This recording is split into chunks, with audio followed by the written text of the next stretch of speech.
Welcome to my YouTube channel. चलिए solve करते हैं यूपीपी का प्रैक्टिस सेट। ठीक है, आपके सामने पहला क्वेश्चन है। देखिए 1.2 इंटू, इस क्वेश्चन को आप ध्यान से देखिए। अब चीज़ें मैं आपको जो दिखाना चाहता हूँ, ठीक है। देखिए ये देखिए, अगर जो इसको ए मान लीजिए तो देखिए ए इंटू ए, ठीक है, यानी ए स्क्वायर। ये क्या है, इसको अगर जो बी मान लो तो बी स्क्वायर प्लस, इसको देखिए ये कैसे लिखा है, ये पूरा जो ऊपर लिखा है देखिए A square plus B square plus 2ab, मतलब A square plus B square plus 2ab। ठीक है, यानी ये किसका फार्मूला है, ए प्लस बी का होल स्क्वायर। ठीक है, यानी इसको इसने ए फॉर्मूले से, मान लीजिए ए बराबर, अगर जो मैंने मान लिया ए बराबर मैंने मान लिया 1.2, तो ए स्क्वायर मतलब 2 बार लिखा है, ठीक, प्लस बी स्क्वायर मतलब मान लीजिए अगर जो बी बराबर मैंने मान लिया 0.2, तो क्या होगा बी स्क्वायर। अब देखिए ए, अब 2ab, मतलब देखिए अगर जो मैं 0.2 में 2 से इसको ऐसे लिख दूँ, कोई दिक्कत है। देखिए ए बी 2, अब इसमें से मल्टीप्लाई कर दूंगा तो ये इसको ऐसे ही लिख दिया इसने, ठीक है, और कुछ नहीं लिखा है। ठीक है, ये लिखने का तरीका है उसका एग्जामिनर का, ठीक है, जो आपको फंसाना चाहता है। तो ये पूरा बनाया क्या है, A square plus B square plus 2ab। नीचे भी देखिए A square plus B square minus 2ab ये किया है। ठीक है, यानी ऊपर है ए प्लस बी का होल स्क्वायर, नीचे ए माइनस बी का होल स्क्वायर, इस पर सेट है। अब ए प्लस बी मतलब क्या दिया है 1.2 और 0.2, मतलब 1.2 और 0.2, अब कितना हो गया 1.4। ठीक है, अब इसका स्क्वायर, ठीक है, अब इसका जब स्क्वायर कर देंगे तो कितना आ जाएगा, यानी 14 का स्क्वायर कितना होता है 196। ठीक है, ये हो गया। अब ये क्या दिया है ए माइनस बी मतलब क्या होगा 1.8 माइनस कितना दिया है 0.4, ये कितना आ गया 14 का स्क्वायर, यानी 1.4 का स्क्वायर। अब देखिए ये सेम चीज़ था 1.4 का होल स्क्वायर अपॉन में 1.4 का होल स्क्वायर, ये पूरा कट गया, डायरेक्ट आपका आंसर क्या आ गया 1। ठीक है, 1 टाइम्स कट गया, 1 आंसर आ गया। ठीक है, आपको थोड़ा सा बस देखने आना चाहिए। A square plus B square minus 2ab, ठीक है, माइनस 2ab पे ये सेट है, ये A square plus B square plus 2ab पे सेट है। ठीक है, आई होप आपको समझ में आ गया होगा। नेक्स्ट क्वेश्चन पे चलते हैं। एक वस्तु को 400 रुपये में बेचने पे उतना ही लाभ होता है जितना कि इतने रुपए में बेचने पर क्या होती है, हानि होती है। वस्तु का क्रय मूल्य 300 रुपये में बेचने पे हानि है। देखिए इसका करने का सिंपल सा सलूशन, मान लीजिए यहाँ पे आपको कोई सीपी होगा, ठीक, अब जब ज़्यादा में बेचेंगे आप 400 रुपये में तो क्या होगा, प्रॉफिट होगा। कम में बेचेंगे 300 रुपये में तो क्या होगा, लॉस होगा।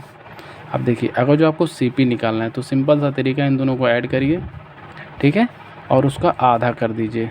ठीक है, जैसे 4 और 3 700, 700 का आधा कितना होगा 350, ये है आपका सीपी। अब देखिए जब सीपी 350 आ गया तो देखिए 350 रुपये, 400 रुपये में बेचेंगे तो देखिए 50 का प्रॉफिट, और 300 में बेचेंगे तो 50 का लॉस। तो वही क्वेश्चन का है, एक वस्तु को यहाँ पे एक वस्तु को 400 में बेचने पे उतना ही लाभ हुआ, यानी 400 रुपये बेचने पे 50 का ही लाभ हुआ, जितना कि उसे 300 रुपये बेचने पर हानि हुई, और 300 रुपये में बेचने 50 रुपये की हानि हुई। तो वस्तु का क्रय मूल्य निकालना है तो बस इन दोनों को सिंपल सा ऐड कर लेंगे, उसका आधा कर देंगे, आ जाएगा क्रय मूल्य 350, बस आंसर है सी। ठीक है, आई होप आपको समझ में आ गया। क्या करना है, इसको ऐड करके आधा कर देना है, सीपी निकल गया। सिंपल सा तरीका था और कुछ नहीं। चलिए नेक्स्ट क्वेश्चन, एक वस्तु का विक्रय मूल्य इतना रुपये है यदि हानि प्रतिशत 14% है। अब देखिए 14% की हानि हो रही है, ठीक है, यानी अगर जो 100% हमारा सीपी होता है, 14% का अगर जो हमको लॉस हो रहा है, ठीक है, तो कितने में बेचे होंगे 86% में। ठीक है, और 86% का विक्रय मूल्य कितना दिया है 817 के बराबर दिया है। तो पूछा क्या वस्तु का क्रय मूल्य, यानी 100 की वैल्यू पूछी है तो 100 से मल्टीप्लाई कर देंगे और ये 86 से काट देंगे, सीधा कितना आ जाएगा। अब 86 डायरेक्ट काटने से तो चलिए वैसे काटते हैं, 2 से काटते हैं, पहले 2 से काटेंगे तो 43 बार ये होगा, और ये काटेंगे तो कितना हो गया 50 बार। ठीक है, अब इससे काट देते हैं, 43 से कम 43, इसमें से माइनस कर देंगे तो ये कितना होगा 37 से 38, ठीक है, ये 7 हो गया, और 3 9 27, 19 टाइम जाएगा, 19 5 95, 950। ठीक है, 950 रुपये आपका आंसर आ जाएगा। ठीक है, आई होप आपको मेरा जो कैलकुलेशन है समझ में आ रहा होगा। ठीक है, इसको और शॉर्ट में कर सकता हूँ बट आपको ताकि समझ में आए इसलिए मैं ऐसे ही कर रहा हूँ। अंकित मूल्य का 25% क्रय मूल्य से 40% के बराबर है, यानी MRP का ठीक है। MRP का 25%, MR अंकित मूल्य का 25% क्रय मूल्य के 40% के बराबर है, यानी CP के 40% के बराबर। देखिए MRP का 25% CP के यानी क्रय मूल्य के 40% के बराबर है। तो देखिए MP अपॉन में CP इक्वल टू क्या हो जाएगा 40/25, यानी 5×8 = 40, 50/25, यानी अगर जो MRP 8 रुपये है तो CP कितना है 5 रुपये। ठीक है। तो पूछा यदि कोई छूट नहीं दी जाती है तो लाभ प्रतिशत, यानी अगर जो 8 रुपये आपका MRP है, 5 रुपये आपने ख़रीदा है तो कोई छूट नहीं दी गई तो लाभ प्रतिशत कितना होगा, यानी 5 रुपये की MRP वाली 5 रुपये की खरीद की वस्तु 8 रुपये में बेची जा रही है तो 3 का आपको प्रॉफिट हो गया कितने पे 5 पे, इंटू परसेंटेज में कन्वर्ट कर लीजिए 100 से मल्टीप्लाई तो कितना हो जाएगा 20×5 100, 20×3 60, 60% का आपको क्या हो जाएगा प्रॉफिट। ये रहा आपका आंसर डी। आई होप आपको समझ में आया होगा सोल्यूशन।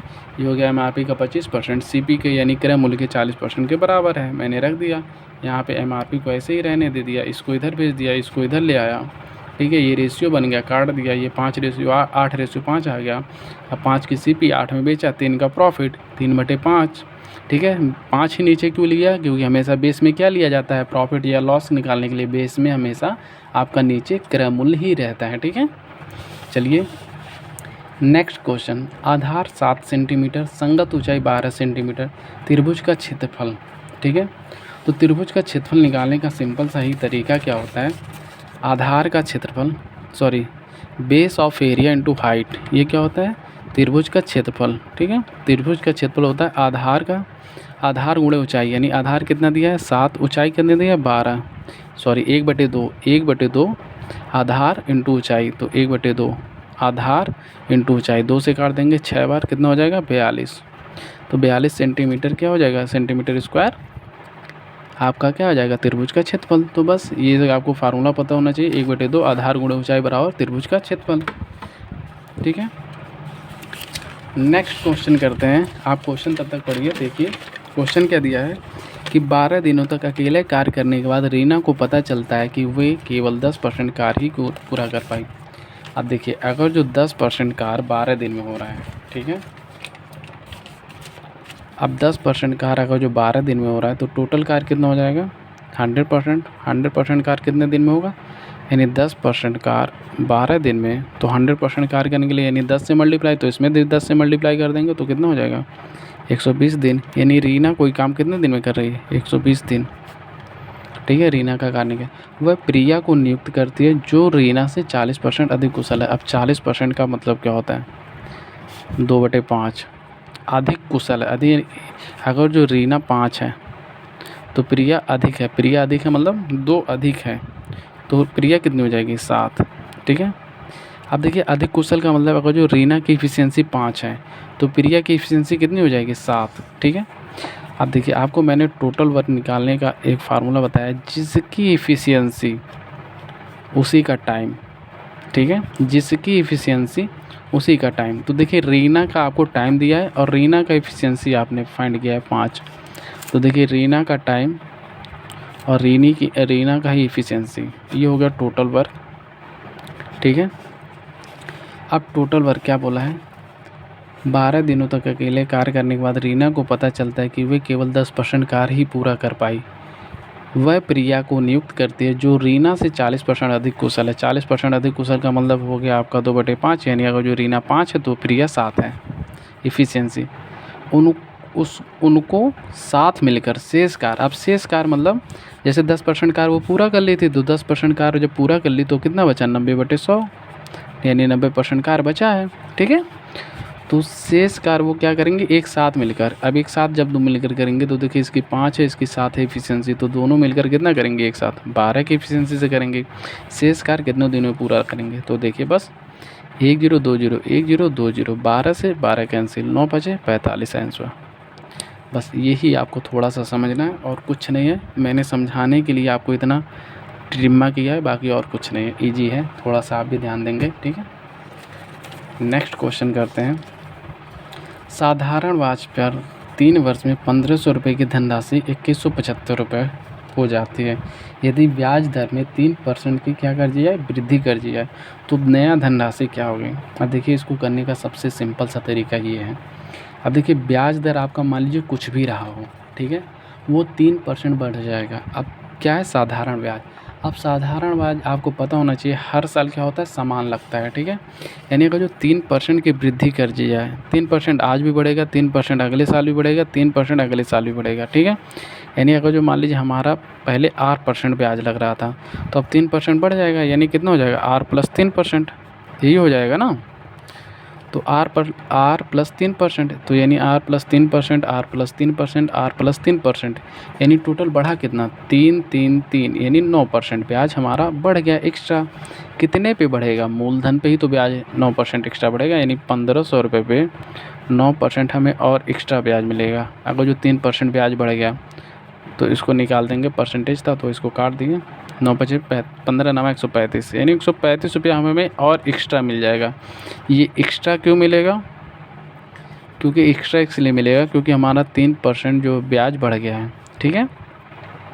अब इसमें ऐड कर देंगे 135, 2175 में जब आप ऐड कर देंगे 135, ये हो गया 0, ये हो गया 2, सॉरी 1, ये हो गया कितना हो गया, 1 1 2 1 3, और ये हो गया 2310। 2310 आपका आंसर हो जाएगा। कहाँ दिया, ये ऑप्शन दिया है, ठीक है। देखिए मैं इसको समझा देता हूँ, क्वेश्चन बहुत अच्छा है, ठीक है। जब भी बोले कि 3% ब्याज की वृद्धि कर दी जाए और साधारण ब्याज दिया हो, देखिए 3% ब्याज की वृद्धि की हर साल, ठीक है, तो 3 साल में कितना वृद्धि हो जाएगा, 3 3 3, यानी 9% एक्स्ट्रा बढ़ जाएगा। 9% किसका, 1500 का, 1500 का 9% निकाले 135 आ गया, ठीक है। 1500 का 9% निकाले 135 आ गया। 135 इसी मिश्र धन में जोड़ लीजिए, आपको नया मिश्र धन मिल जाएगा, ठीक है।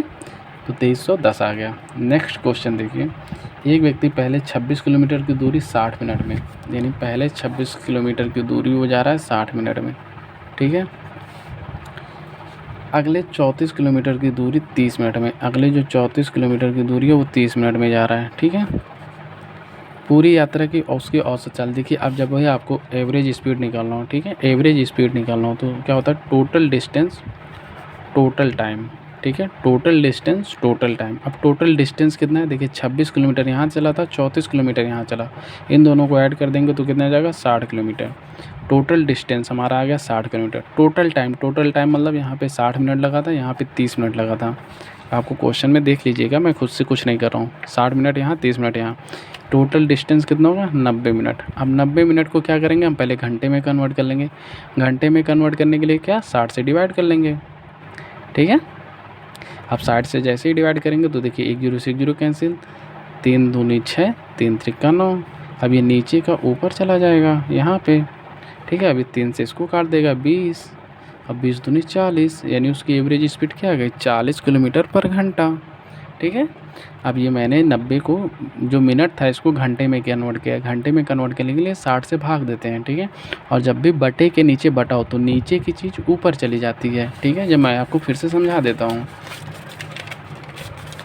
जैसे यहाँ पे टोटल डिस्टेंस हमारा 60 आ गया था और टोटल टाइम हमारा 90 मिनट आ गया था। अब देखिए ये बटा है, बटे के नीचे बटा है तो नीचे की चीज़ ऊपर और ऊपर की चीज़ नीचे ही रहती है, ठीक है। तो क्या हो जाएगा, 60 × 60 और पौन में 90। अब इसको काट दीजिए, 0 से 0 कैंसिल, ठीक है। देखिए 3 त्रिका 9, 3 दूनी 6 और 20 तियाँ 60, तो 20 दूनी 40, 40 किलोमीटर पर आवर, ठीक है। ये हमारा क्या आ गया, स्पीड आ गया, एवरेज स्पीड, ठीक है। देखिए आपको ऑप्शन में दिया है ए, ठीक है। अब नेक्स्ट क्वेश्चन आपको दिया है, यदि किसी संख्या के 80% का 3/5 भाग 450 है। जैसे मान लीजिए कोई संख्या यक्स है, यक्स का 80%, 80% का मतलब क्या होता है, 4/5, ठीक है। 80% देखिए 80% का मतलब होता है 80/100, इसी को करते हैं 4/5। ये आप लिखना स्टार्ट कर दीजिएगा, 4/5 का 3/5 भाग, इसका 3/5 भाग कितना है, 450। तो x की वैल्यू यानी वो संख्या क्या होगा, देखिए क्या हो जाएगा। अब इस 3 से ये कट गया 150 बार। अब ये 5 5 उससे 25, 25 गुणे 150 और पौन में ये 4 नीचे आ गया।